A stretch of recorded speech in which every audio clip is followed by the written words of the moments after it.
Welcome, viewer. This story was shared with me by Mark from Los Angeles, California. What happened to him was terrifying, and I still get chills thinking about it. When Mark shared this with me, I had no idea what was coming next. It still haunts me. Mark told me he sent this story because he's tired of people calling the Elsa Lam case a simple accident. He was there at the Cecil Hotel during those exact dates. He saw things our camera did not catch, and he feels like if he does not tell someone, those shadows will never leave him alone. Disclaimer: my English is weak. Uh, I'm sorry if I say something. Okay, the Cecil shadow.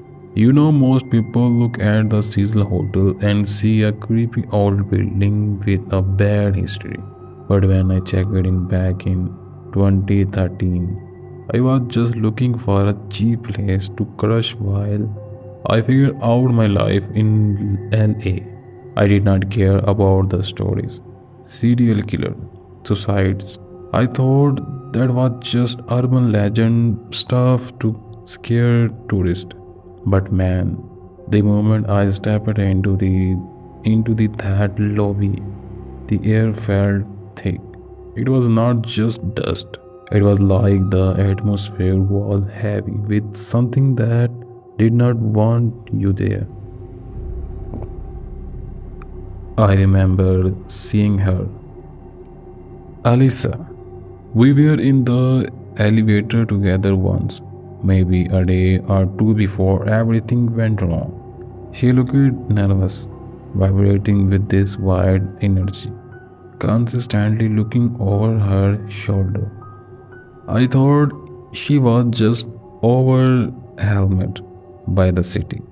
I wish I had said something, but instead, I just went to my room on the 11th floor. That's when the vibration started. It was not a sound, not at first. It was a feeling in my teeth. Every night at exactly 2:14 a.m., the room would get freezing cold, and I don't mean California winter cold. I mean breath fogging, bone chilling, eyes my room. 1104. Shared a wall with the plumbing stake. I heard this low, word thumping, thud, thud, thud, like something heavy was being dragged through the pipes. One night, the flickering started. The light in the hallway did not just blink, they pulsed. I stepped out because I could not sleep, and the hallway looked different. The carpet seemed darker, and the shadow from the fire extinguishers looked like long, distorted arms stretching toward my feet. I saw a figure at the end of the hall, near the stair that lead to the roof. It was a girl. I thought it was Elisa. She was standing perfectly still, her back to me. Hey, you okay? I called out. My voice sounded flat, like she was soaking up the sound.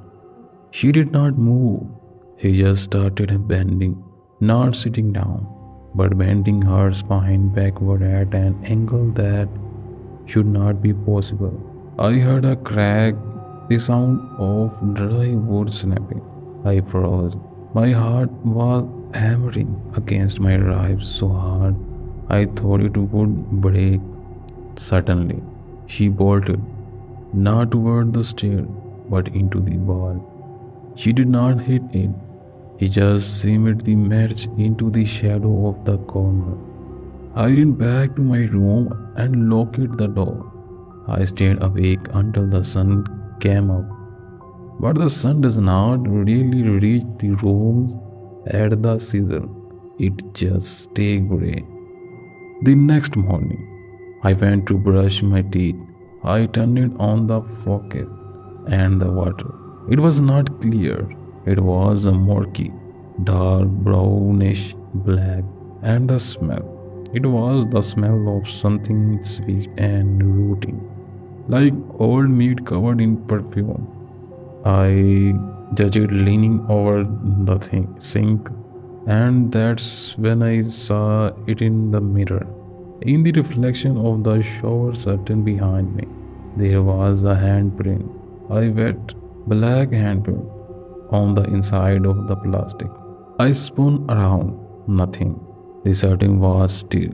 But when I looked back at the mirror, there were more. One, two, three. Handprint, handprint appearing from the bottom up, as if someone was crawling up from the floorboard, invisible to the eye but leaving their mark on the world. I did not stay to pack my bag properly. I shoved what I could into a backpack.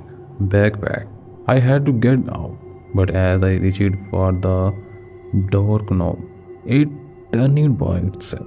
The door did not open. It just clicked, looked from the outside. Then the static started. My TV, which was not even plugged in, hissed to life. It was just white noise, but through the fuzz, I could hear a voice. It was a girl voice, distorted and wet, as if she was speaking underwater. It's too deep, the voice gurgled. Mar, it's so dark down here. Why won't they let me out? Why won't they let me out? The thumb began the poem starting again. But this time it was not behind the wall. It was under the floor.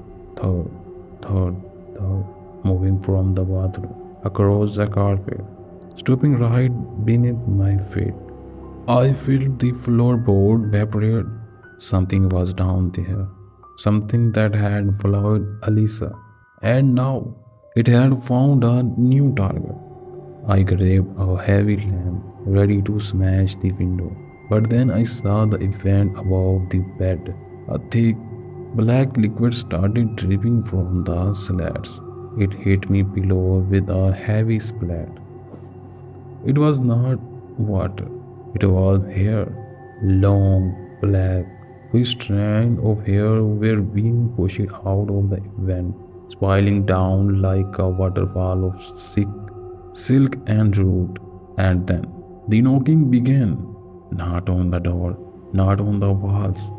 The knocking was coming from inside my wardrobe. Next time on the Elisa Lam Mystery, Mark finally breaks out of the room, but the hotel does not want to let him go.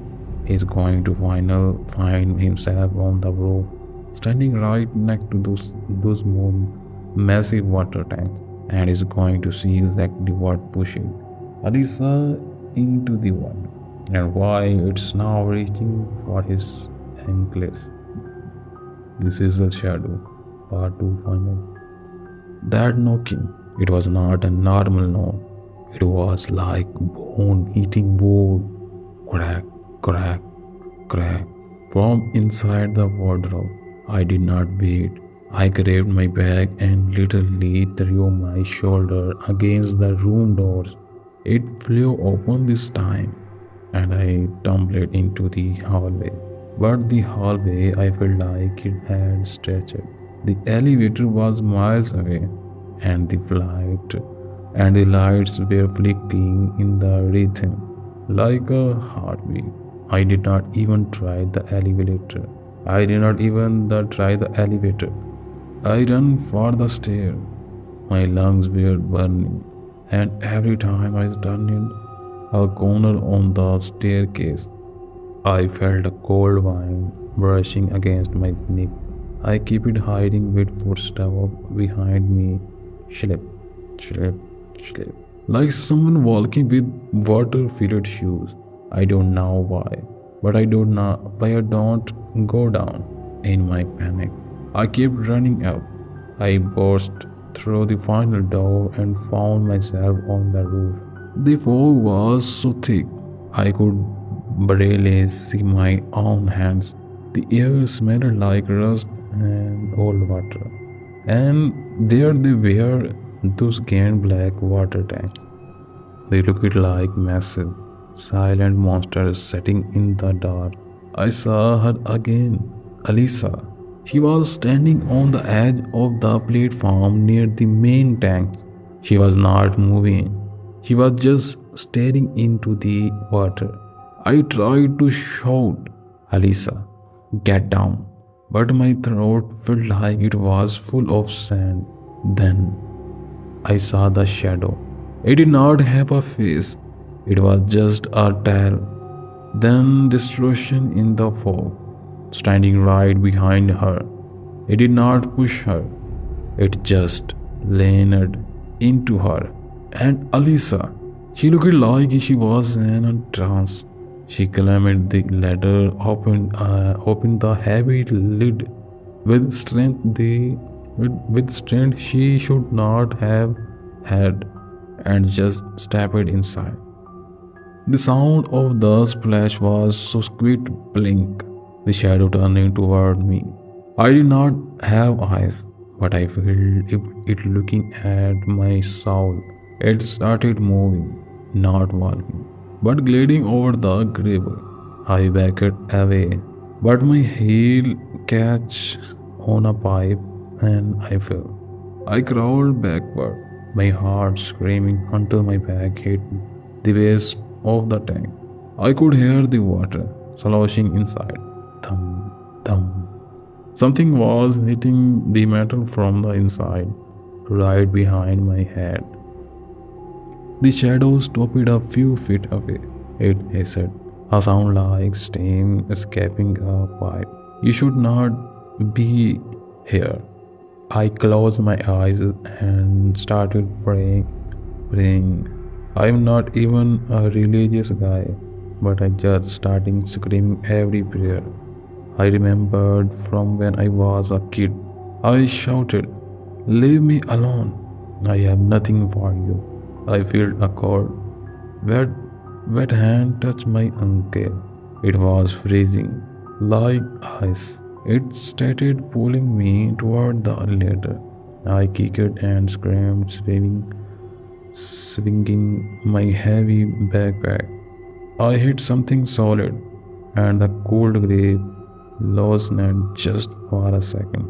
I did not look back. I scrambled up, ran to the roof door, and practically fell down the stairs.